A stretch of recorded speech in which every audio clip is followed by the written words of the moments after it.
안녕하세요. 식사하셨습니까? 반갑습니다. 숑 하고 나타났습니다.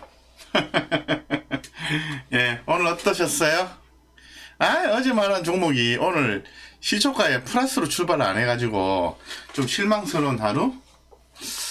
그래 장중에 좀 이렇게 올라오더니 역시 시초가에 플러스로 출발 안 하니까 오늘이 기회가 아닌가 봐. 다음이 기회가인가 봐. 이런 느낌. 대신에 다른 종목들 많이 올랐잖아요. 괜찮죠, 그죠? 네. 대단히 오늘 좀 그 시장이 좋았어요. 많이 좋았어요. 그죠? 안녕하세요. 서장원님 1등이십니다. 반갑습니다. 1등 좋죠? 그죠? 예. 참 이렇게 부지런하세요. 참 성공 투자를 위해서 엄청난 애를 쓰시는 게 눈에 보인다. 눈에 보인다. 좋다. 요런 느낌. 네, 그렇게 말씀드리겠습니다. 자, 오늘 같은 경우에는 잘 아시는 것처럼 선물 옵션 만기 일이죠. 그죠? 좀 걱정을 했어요. 그죠? 제가 그런 말씀 드렸죠. 큰 문제 없을 것이다. 그런 말씀을 드린 적 있어요. 근데 뭐 큰 무리 없이 넘어가긴 했어요. 그런데 사실 걱정을 좀 한 건 사실이죠. 솔직히 얘기하면 걱정을 좀 했어요. 혹시나 변동성이 좀 크게 나오지 않을까? 퀘스천 마크 이런 느낌을 가졌던 거죠. 그런데 정말 다행스럽게도 오늘 시장이 잘 넘어갔다 이렇게 좀 말씀을 드릴 수 같고, 오히려 잘 넘어간 거 플러스 긍정적인 모습도 나왔다. 기존에 이제 말씀드렸던 게 이 코스피 200 선물 만기 관련 충격이 있을 것이다.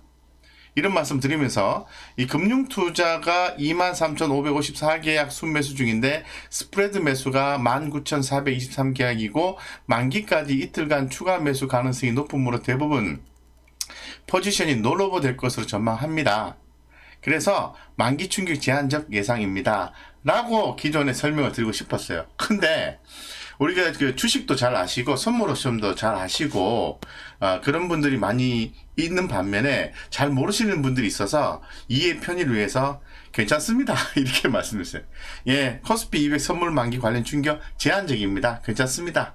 이렇게 말씀드렸는데 그렇게 된 것 같고요.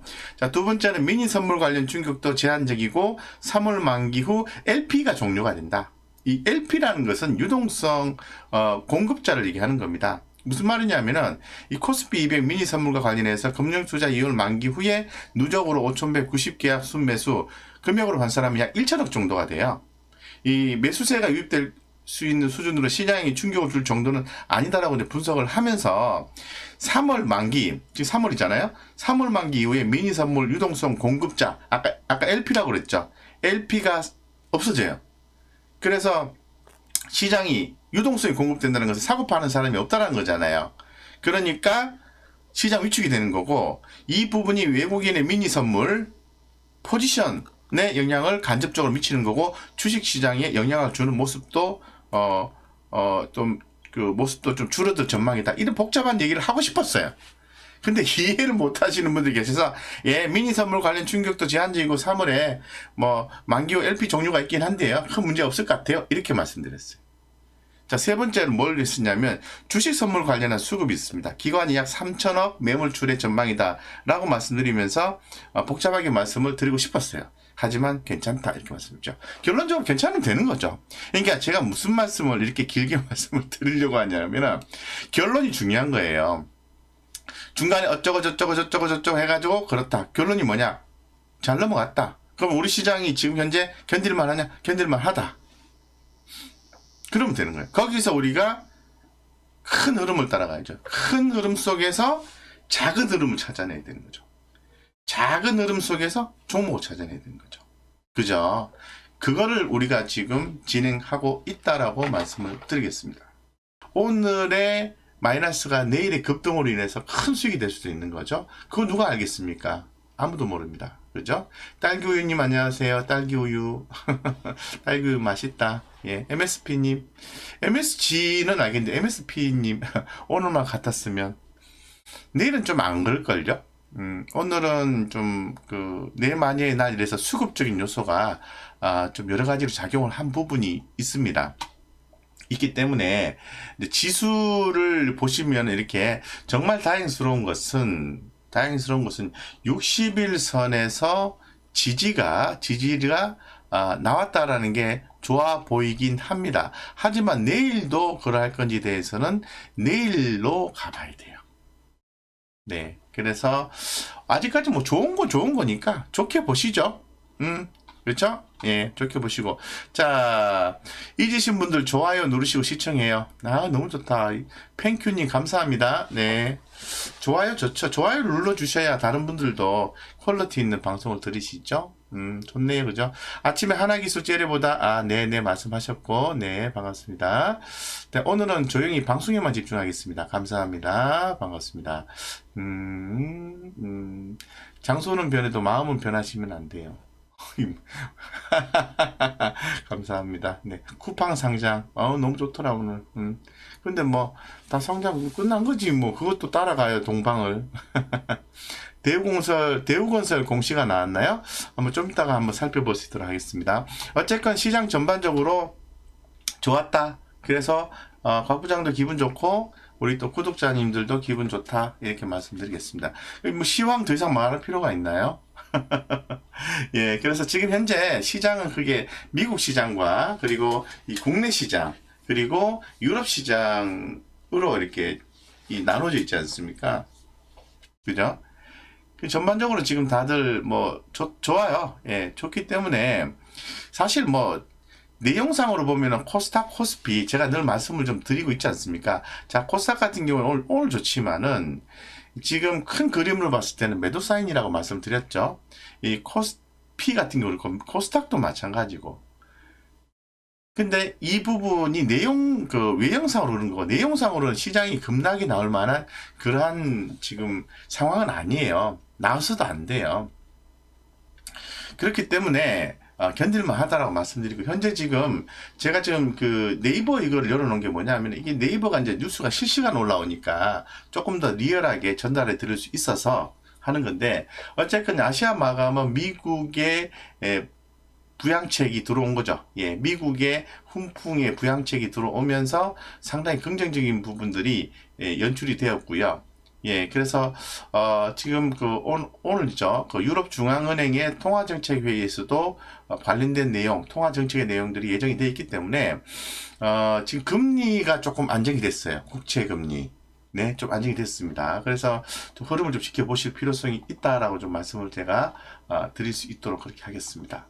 그래서 지금 국내 시장 같은 경우에 대단히 좀 긍정적으로 끝났고요. 현재 지금 유럽 개장이 했죠, 그죠? 예, 지금 5시 22분인가요?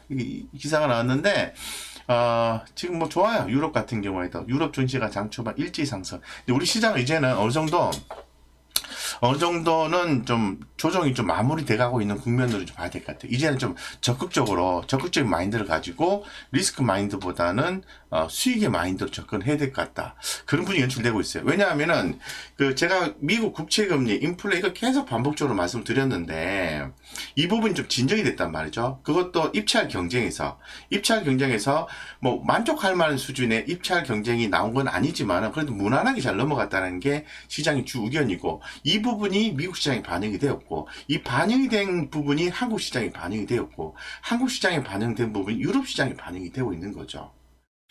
여기에서 이제 중국 같은 경우에 유동성 축소, 긴축 이런 내용들이 나와 있습니다만은 그래도 중국은 크게 보면은 부양을 시키는 의지가 상당히 강해요. 그래서 긍정적으로 보고, 이제는 우리 시장 조금 긍정적인 마인드로 좀 돌아설까요? 왜냐하면은 선물 옵션 만기를 지났기 때문에. 그죠? 자, 제가 여기서 투자 포인트 하나 말씀드려 볼게요. 자, 매번 2020년 4분기 때의 실적 발표 시즌은요, 1월 15일에서 2월 15일이에요. 그쵸? 자, 1분기 1, 2, 3이잖아? 그러면은 1분기 때의 실적 발표 시즌은 4월 15일에서요, 5월 15일 사이에요. 그죠? 그러니까 우리가 지금 잘라서 수익을 좀 확정적으로 확보를 하거나 손해본 거를 조금 개선시켜서 이익금 챙기는 기간은 딱 한 달 남은 거야. 한 달. 한 달 이내에 손해난 건 어쩔 수 없어. 하지만 만약에 종목들이 좀 세게 올라온 종목들도 있고 수익도 좀 나는 종목들도 있고 그러잖아요.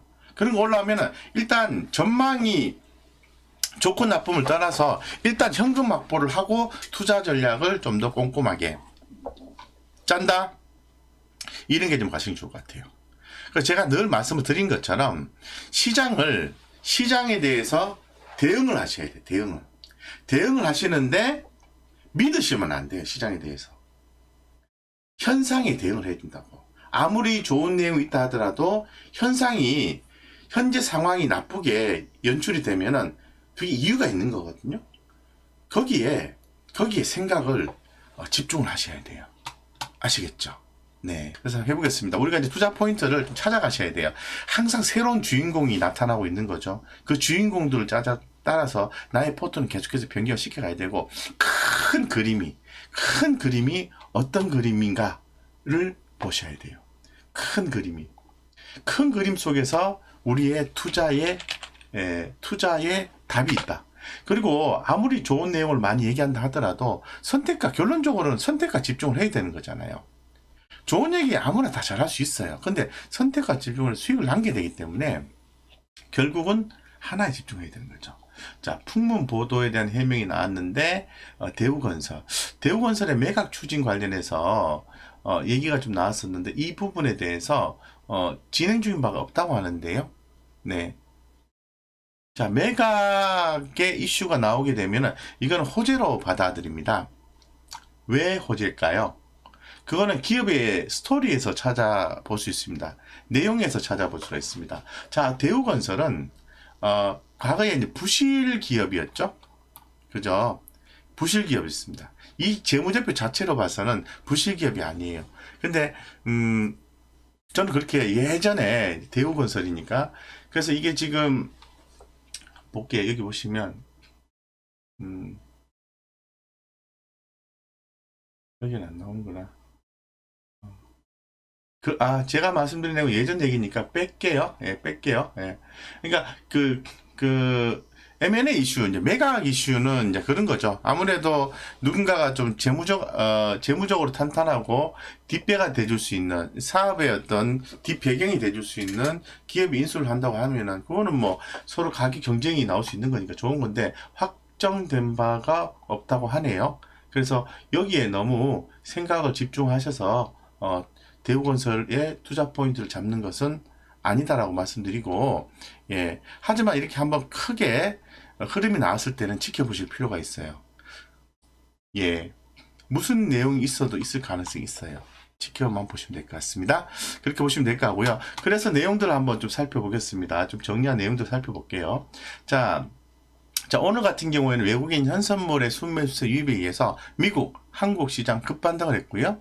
우리가 좀 투자 전략을 새롭게 좀 고민을 해야 되는 상황인 것 같습니다. 기존에 오늘도 지금 최근에 임플란트 관련된 종목들의 움직임이 대단히 좋아요. 기존에도 한번 말씀드린 것처럼 이렇게 처음에 우리가 이제 느낌상으로 좀 별로 감이 좀 잘 안 오지만은 뭔가 움직이면은 그 종목이 왜 움직일까? 이런 어떤 생각을 하셔야 돼요. 그리고 좀 따라가는 컨셉을 좀 가지셔야 돼요. 아시겠죠? 그래서 긍정적으로 보시면 좋을 것 같고요. 그래서 코스피는 아주 좀 긍정적인 모습이 나왔어요. 제가 요거 하나만 도구 하나만 설정할게요. 깜빡했네요. 제가 도구 하나 설정하는 거. 화면이 잠깐 깜빡할 겁니다. 이해를 좀 해 주시고요. 네, 깜빡합니다. 마치 치과에 가서 치료 조금 따끔합니다. 그런 느낌이네. 네, 됐습니다. 좀 표시를 해드리는 게 이해 편의가 되기 때문에. 자, 보시는 것처럼, 자, 여기서 보시면 외국인과 기관들이 양시장에서 다 매수세가 유입이 됐어요. 아주 오랜만에 매수 유입된 게 대단히 좋아 보입니다. 그죠? 네. 그리고, 전반적으로 좀 상황이 좋았고요.